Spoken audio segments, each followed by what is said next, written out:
soy Carlos.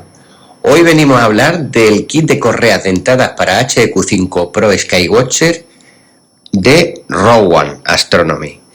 Este kit es súper interesante para todos los que tienen una HEQ5 porque convierte la montura en una montura con correas y le da una facilidad a la hora de hacer el seguimiento y el guiado que no tiene nada que ver comparado con la montura original. El kit se compone de unas poleas, unas sustituciones para los ejes de los motores y unos acoplamientos para elevar la parte de aquí de la montura para que quede todo perfectamente cerrado.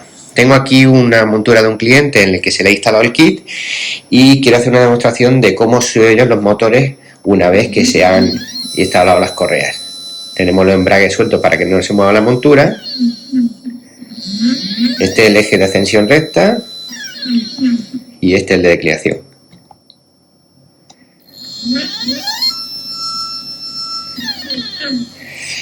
El producto es el 45.202 y tiene un importe bastante asequible, y conozco clientes que con este kit la montura es capaz de hacerle 4 minutos sin guiado y las estrellas perfectamente puntuales con una focal de 800-900 milímetros.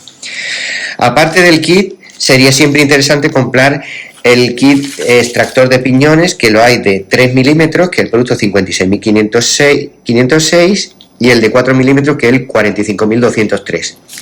Esto es necesario para sacar el eje de la corona que lleva el motorcito.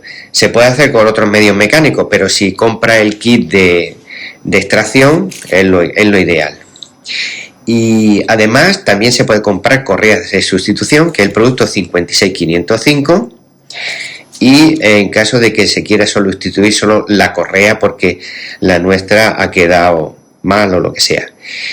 Se tarda en cambiar el kit aproximadamente unos 10 minutillos, 15, con un poco de experiencia, y la mejoría es notable, o sea que es un producto súper recomendado. Muchas gracias por seguirnos.